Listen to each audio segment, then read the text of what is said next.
Welcome to recipes in my way. இன்றைக்கி நம்ம அருமையான சுவையில் நார்த் இந்தியன் ஸ்டைலில் ஒரு சிக்கன் ரெசிபி தான் செய்ய போகிறோம். இதை எப்படி செய்கிறது, இதுக்கு தேவையான பொருட்கள் என்ன பார்க்கலாம் வாங்க. இந்த ரெசிபிக்கு தொடை பீஸ் தான் நல்லாயிருக்கு.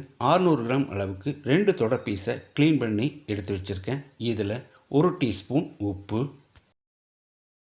1/2 டீஸ்பூன் மஞ்சள் தூள், 2 டீஸ்பூன் காஷ்மீரி மிளகாய்த்தூள். இது இல்லைன்னா சாதாரண மிளகாய்த்தூள் 1 டீஸ்பூன் அல்லது 1.5 டீஸ்பூன் சரியாக இருக்கும். 2 டீஸ்பூன் மல்லித்தூள்,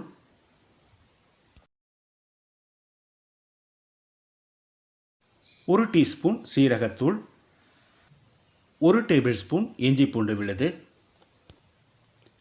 2 டேபிள் ஸ்பூன் தயிர். சிக்கனில் மசாலா பிடிக்கிற மாதிரி 1 நிமிஷம் இதை நல்லா கலந்து விடணும். குறைஞ்சபட்சம் ஒரு 2 மணி நேரமாவது மேரினேட் ஆகணும். மூடி வச்சிடலாம். இந்த ரெசிபிக்காக ஒரு மசாலா பொடி ரெடி பண்ணிக்கலாம். 1 டேபிள் ஸ்பூன் மல்லி, 1 துண்டு பட்டை, 2 ஏலக்காய், 2 கிராம்பு, 1 டீஸ்பூன் மிளகு, 1/2 டீஸ்பூன் சீரகம், 1 டீஸ்பூன் சோம்பு. இது எல்லாத்தையும் கருகாத அளவுக்கு லேசாக வறுத்துக்கலாம்.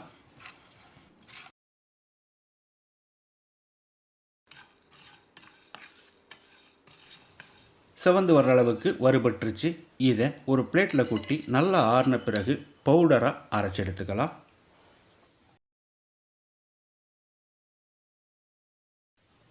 வாணலியில் 2 டேபிள் ஸ்பூன் எண்ணெய் விட்டுக்கலாம்.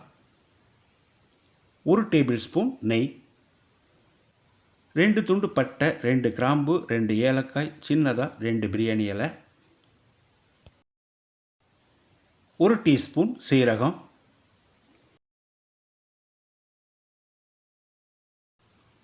ஒரு 10 செகண்ட் இதை கலந்து விட்டுறலாம்.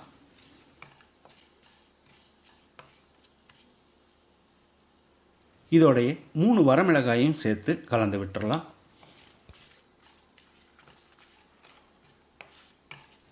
200 கிராம் அளவுக்கு 3 பெரிய வெங்காயத்தை பொடியாக நறுக்கி வச்சுருக்கேன். இதை போட்டு பொன்னிறமாக வதக்கிடலாம்.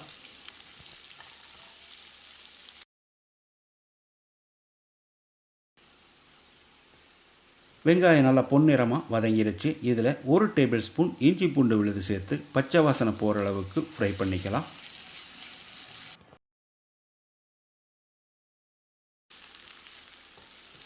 இஞ்சி பூண்டு விழுது பச்சை வாசனை போயிடுச்சு.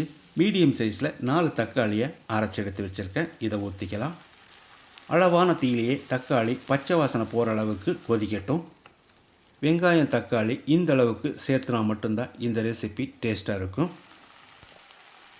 தக்காளியோட பச்சை வாசனை போயிடுச்சு. இது ஒரு தரம் கலந்து விட்டுடலாம். காரத்துக்காக நான் இதில் 1 டீஸ்பூன் மிளகாய்த்தூள் சேர்க்கிறேன். நீங்கள் தேவையான அளவுக்கு சேர்த்துக்கோங்க. அதோடையே நம்ம வறுத்து அரைச்சி வச்சுருந்த பவுடரையும் போட்டுக்கலாம்.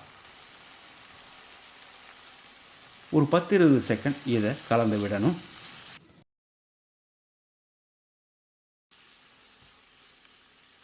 இப்போ இதோட 2 டேபிள் ஸ்பூன் அளவுக்கு தயிர் சேர்த்து கலந்து விட்டுடலாம்.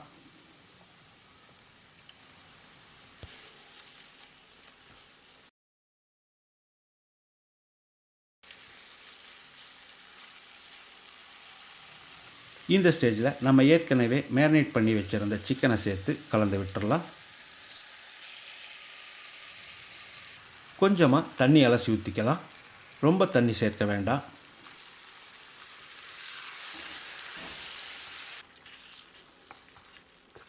இப்போ இதுக்கு தேவையான அளவு உப்பு சேர்த்துக்கலாம். நான் 1.5 டீஸ்பூன் உப்பு சேர்க்கிறேன். நம்ம ஏற்கனவே சிக்கன்லேயும் உப்பு சேர்த்துருக்கோம், அதனால் பார்த்து போட்டுக்கோங்க.